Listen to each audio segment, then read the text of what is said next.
بسم الله والحمد لله والصلاة والسلام على رسول الله. ازيكم يا احلى بنات في الدنيا؟ عاملين ايه؟ يا رب دايما تكونوا بخير وبصحة وبسعادة.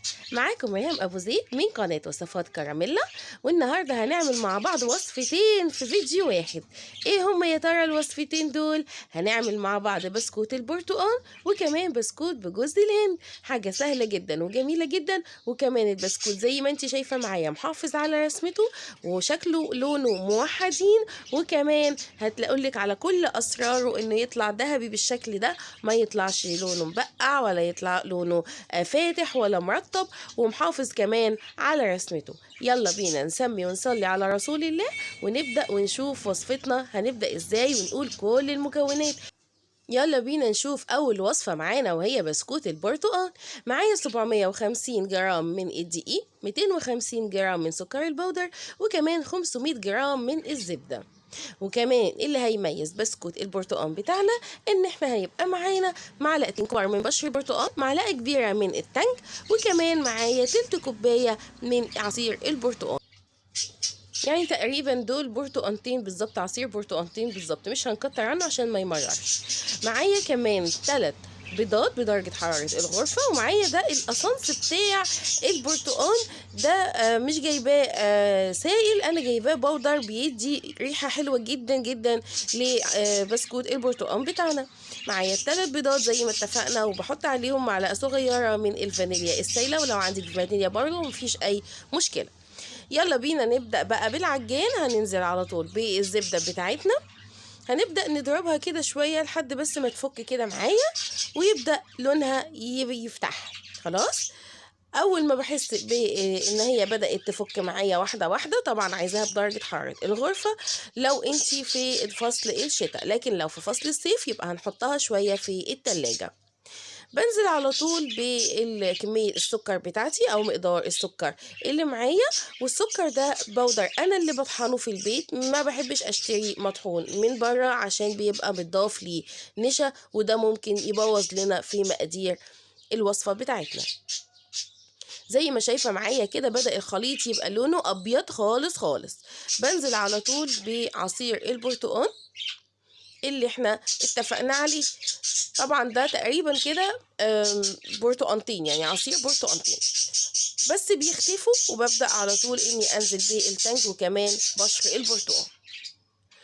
خلاص كده، وكمان بنزل بقى بربع معلقة صغيرة من الاسانس بتاع البرتقال او ريحة البرتقال. كل ده طبعا بيدي انه بيدي طعم وريحة البرتقال القوية جدا في البسكوت. بنزل بقى بالثلاث بيضات. عندي اول بيضه اهو، بنزل طبعا لازم بيضه بيضه، مش هينفع ننزل بيهم كلهم مع بعض. ليه؟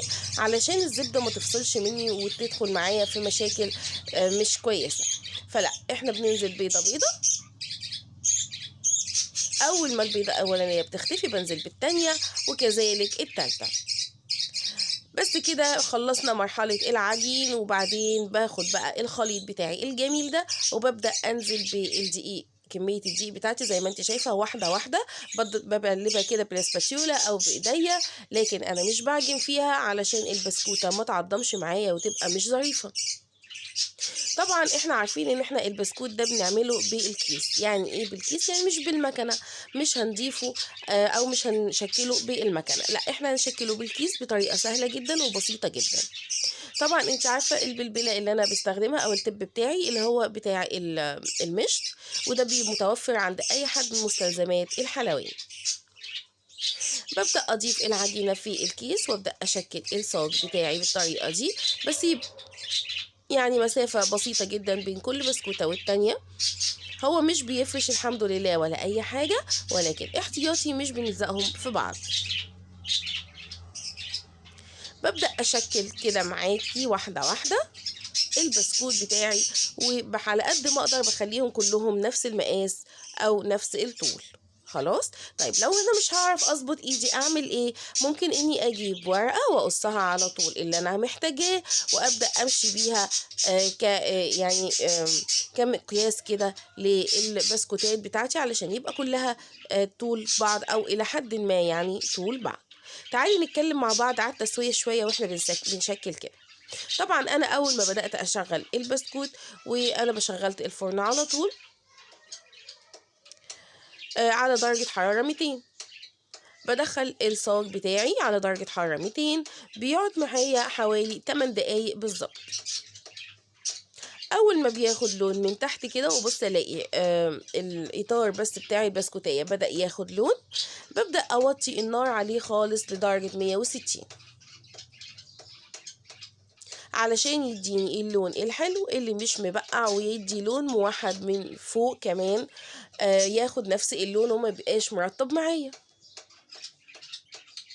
شايفه شكله حلو ازاي وكله متساوي كده ونفس الطول تقريبا. شايفه ايه بشر البرتقال والتانج وكل الحاجات اللي احنا ضفناها باينه جدا فيها. يلا بقى نشوف بسرعه بسكوت جوز الهند بنفس المقادير. برضو انا مش هطول معاكي قوي الفيديو، ولكن عشان بس اوضح لك انه نفس المقادير. معايا النص كيلو من الزبده.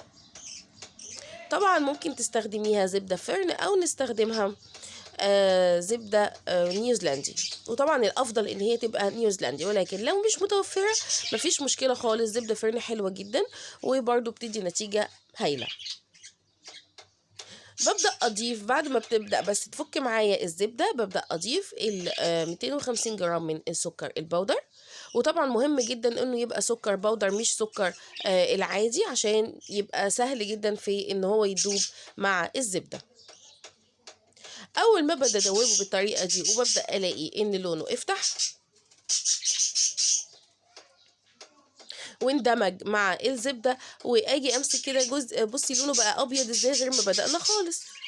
لو مسكتي جزء كده مش هتلاقيه محصمل كده تحت ايديكي، لا خالص، هتلاقيه ناعم جدا ومختلط مع الزبدة. طيب بجيب بقى البيضتين وبنزل عليهم بمعلقة صغيرة من الفانيليا، وبنزل عليهم كمان زي ما انتي شفتي معايا بمعلقة من زيت جوز الهند البكر.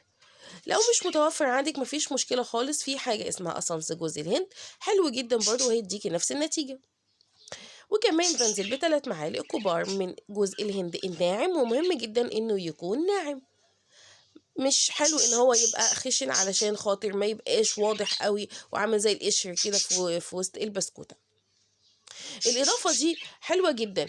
بتجيبي تلت كوباية من اللبن الدافي، وبتنزلي عليه كمان جزء ربع معلقة صغيرة من النشادر، بتقلبيهم كويس جدا زي ما شفتي معايا. بيعلي قوي المقدار بتاعك وبيخلي اللبن يفور على طول. عايزة تستغني عن الخطوة دي مفيش أي مشكلة، هي مش هتأثر كتير ولكن هتنقل معاكي البسكوت في حتة تانية خالص. خلصنا مرحلة العجن ودلوقتي هبدأ بقى إني أضيف الدقيق بتاعي. طبعا دول زي ما اتفقنا نص كيلو من الدقيق الأبيض متعدد طبعا الاستخدامات. بنبدأ نشكل مع بعض جوز الهند بالطريقة دي. البسكوت بتاع جوز الهند بصي لونه فاتح ازاي خالص، غير البسكوت بتاع البرتقال اللي كان مع بعض في أول الفيديو. بنبدأ نشكله زي ما اتفقنا. بريح كده ايدي بس على الصاج وببدأ اسحب بالراحة لحد ما بيديني الطول المناسب للبسكوتة.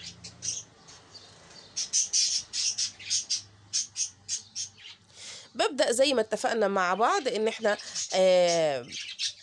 بصي لو في حاجة باظت منك وانتي بتشتغلي فيها مفيش مشكلة خالص، بنرجعها تاني في العجين ونعيد تشكيلها بمنتهى البساطة والسهولة. بصي اللهم بارك، شكله جميل جدا جدا وطعمه ما اقولكيش عامل معايا يعني ريحة الشقة كلها بقت جوز الهند